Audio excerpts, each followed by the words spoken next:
Welcome to the Planning for Life podcast with certified financial planner professional Russell Jacobs and financial life advisor Carl Coolidge. Carl and Russell will share creative strategies and ideas for overcoming challenges in your personal and financial life.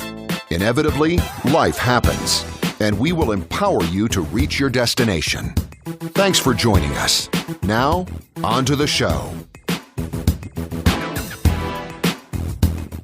Hello and welcome to another podcast with Carl Coolidge. This is episode number 10, and today we're going to talk about physicians. Many people specialize in working with a specific either psychographic or demographic or a specific kind of job.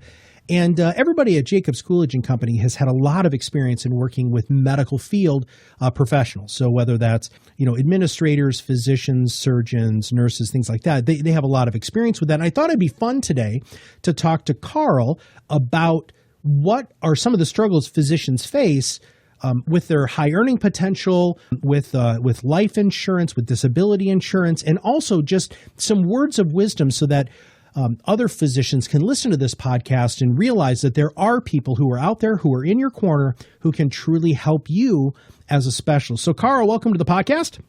Thanks, Matt. Good to be here. Let's talk about the just really basic stuff. What are the biggest concerns that you hear from physicians who are sitting down in front of you? Well, I think the biggest thing with physicians and a lot of medical people are they are extremely time challenged. So they have very rigorous schedules. Mm-hmm. Obviously, when they went through school, the hours are brutal. They don't get a lot of family time.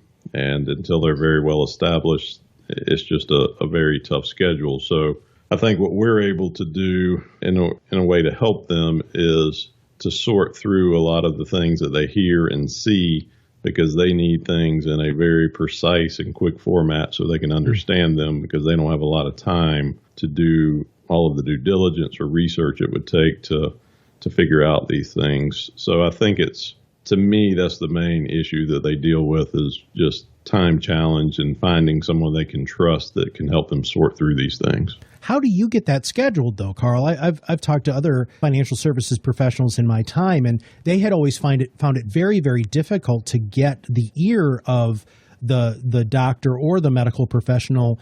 What sort of things do you do at JCC that helps alleviate that or provide some sort of assistance when it comes to scheduling? Well, I think we're certainly flexible. If we need to be with them, in the evening or even on a weekend from time to time, we can do that. I will say, as our practice has become more established, I think even though they are time challenged, they realize that they're busy people, we're busy people. And when do you typically go see your CPA, or when do you go see your attorney? You don't meet with them on a Saturday night. Right. So I think they understand that we're professionals and, we keep traditional hours, and we'll certainly work with them. But I think they realize we can add value, and they want to take that time to spend with us to really find out what they need to do to be in a more financially sound structure and benefit for their lives. Let's talk about how you distill things, because I loved how you said that they are time challenged and they don't have time to do all of the due diligence. So a lot of times you're doing that for them. How do you do that? Is that just because you've been doing this for so long, or how did you learn how to distill something like that into bite-sized pieces where they can digest it but still feel competent and understand? Well, I think, yes, certainly, doing this almost 21 years, you are able to know where certain things are going to head, and obviously have, done a lot of research and study on our own to figure out what things are going to be important to them or what needs they get very concerned about, because they're taught certain things at medical school that they really, I think, like disability insurance is really talked about a lot for them, because obviously, especially if they're surgeons, that's how they make their living. So they make sure they protect that asset, which basically is themselves. But I think how we really try to distill it down is looking at the planning process that we have. So we're always a big proponent of, we want to make sure when we recommend things to you that we have a reason to do so. Because again, we can make some guesses, and if you need some things, we can certainly help with that. But ideally, we want to work through a plan, because then I can have specific reasoning why you need these things based on the information you gave me and what you're trying to accomplish. because everyone's dreams, goals, visions are very different. And we want to make sure we're giving you what you asked for and really what you need. When it comes to money, right, they get out of their residency and they get into their fellowship and then they start making a little bit more money. But generally when they become physicians, like really out in the field, their income goes up exponentially. What are some of the biggest struggles that you have found in working with physicians when they make that leap and all of a sudden they're more flush with cash than they ever have been in their lives? Well, I think it's like anyone, and they're the best example, who begins, making a lot more money than they did at one point, or it's easy to get attracted to the things that everyone likes: cars, homes, vacations, being able to do a lot of those things. Now, granted, even in the early stages of once they become a practicing physician, they don't have still a lot of free time, but they certainly want to indulge in some of those other things because, again, you've got to think they've been grinding through medical school residency for 10, 12, 15 years in some cases. And so to some degree, they want to reward themselves for what they've been working so hard to do. And so it's really helping them find that balance of, yes, you want to take care of all of the things that you need to, but you also want to be able to enjoy some of what you've been working so hard for. So we really like meeting them or getting to work with them very early on because they can get on a very good financial path early on. And then if they have extra or things they want to do beyond their core plan, then they can certainly do that. I love the idea of getting them started on a plan sooner rather than later, because your plans, and we've talked about this before, we talked about it with Russell about, the whole idea of the rich process, on how it's a continuous process, right? It's always evolving. It's always making changes, but you still have the foundation of understanding the track that you're running on. I'm assuming that doctors really appreciate that. I think so, because it's very similar to what most of them experience in their practice, meaning whatever type of physician or specialty they are. First, they're going to start with what? A fact finding, getting information, finding out your medical history, finding out your family history. So they want to fully understand you as a client, or as a patient, and then they can move into, okay, based on what you've told me and what you're trying to accomplish, here are things I think you need, or here are medicines you need to take. So it's really no different than what we do. We want to really understand, get in their head, what do they want, what are they looking for, what are their hopes, dreams, fears, etc., and then really help them determine how do you accomplish those goals. Gotcha.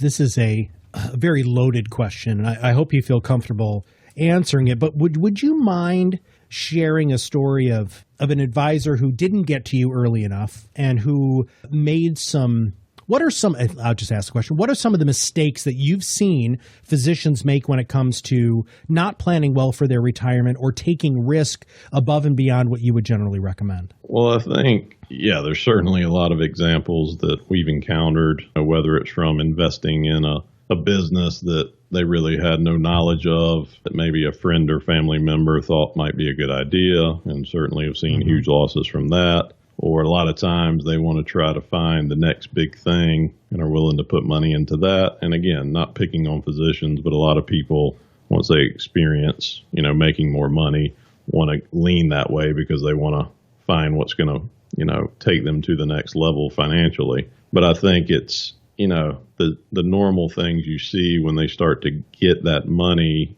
or that initial higher income, then they're looking at buying a car that probably doesn't make sense, or the Porsche that, is six figures, which is great once you've taken care of the other things you need to, but maybe not the wisest decision, to start out with. Or the house is maybe a few zeros bigger than it should be when you're starting out, because you need to determine what are your needs and what needs to happen for, to cover your needs in the event of a death, to cover your retirement needs. If you have children, which a lot of them do by then, make sure they're taken care of, from a college funding standpoint. So I think that's the biggest thing and goes back to why we like meeting with them early, because before they go down that road or make some of those decisions, we certainly don't want to steer them away if they feel strongly about them, but we just want to say, hey, get these core things squared away first, and then we can look at some of these external opportunities that exist.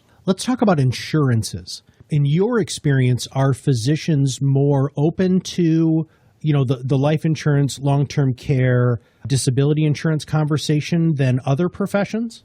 I would say, generally speaking, definitely on disability insurance. Okay. As I mentioned earlier, I think it's talked about through medical school, maybe through their residency, is that your biggest asset is yourself. Mm-hmm. You are, the one who makes the money, and your skills are either in your head, in your hands, and so you want to protect that asset. So disability is a big focus, and so most physicians are very eager to look at that or get that when they're young, because A, it's obviously a lot less expensive, mm-hmm. and B, get where they cover your occupation and not just any occupation, because you have specialties that most of these physicians have. So also, I would say on life insurance, they're pretty open to it, simply because they know that most of them are going to be making high incomes, mm-hmm. and they want to be able to protect their spouse or their children in the event that something were to happen to them. Sure.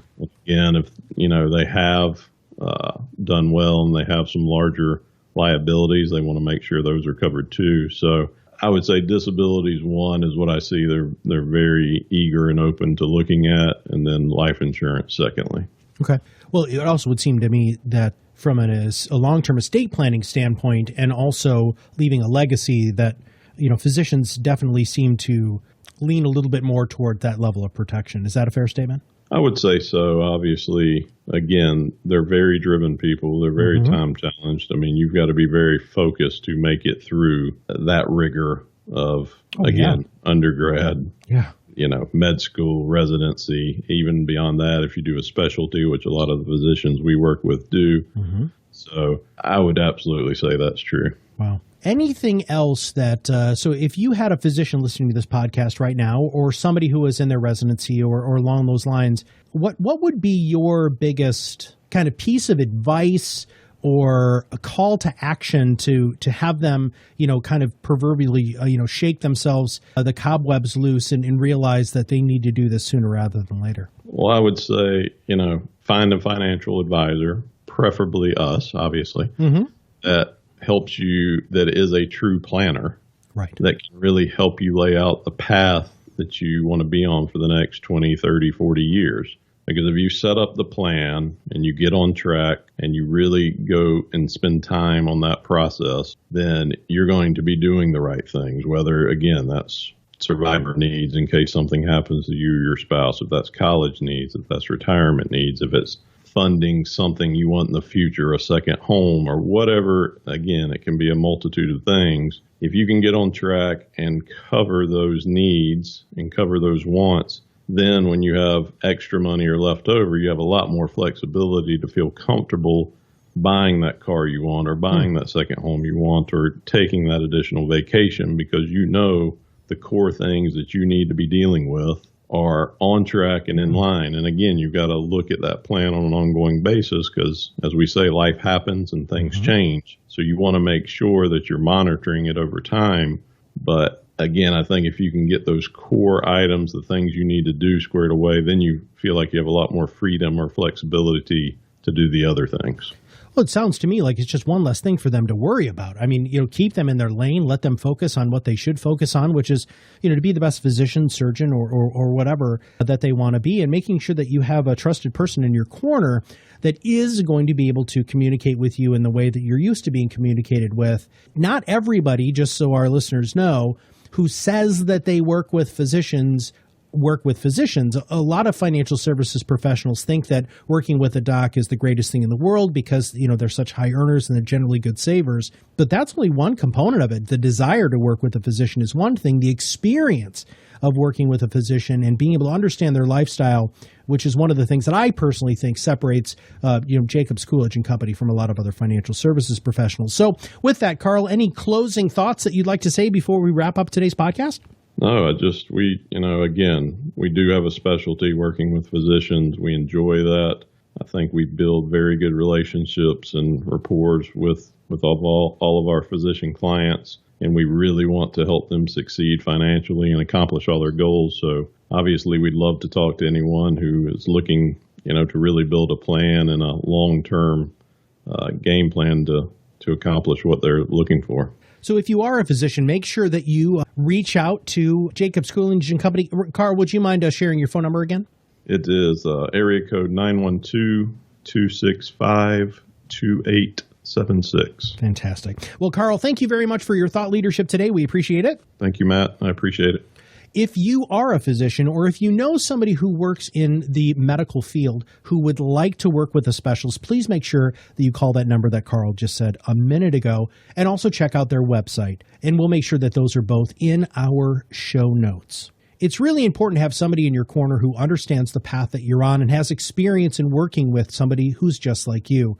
That's one of the big differences in financial planning today, and making sure that you're finding somebody who truly believes in the plan, because as all of you know, the best plans lead for the best results. So for everybody at Jacobs, Coolidge and Company, this is Matt Halloran, and we'll see you on the other side of the mic very soon. The content is developed from sources believed to be providing accurate information. The information in this material is not intended as tax or legal advice. Please consult legal or tax professionals for specific information regarding your individual situation. The opinions expressed and material provided are for general information and should not be considered a solicitation for the purchase or sale of any security. Russell C. Jacobs III, Carl B. Coolidge, James Jacobs, and William Schwartz are registered representatives of and offer securities, investment advisory, and financial planning services through MML Investor Services, LLC, member SIPC, Supervisory Office, Jacksonville, Florida. Jacobs, Coolidge and Company, LLC is not a subsidiary or affiliate of MML Investor Services, LLC, or its affiliated companies.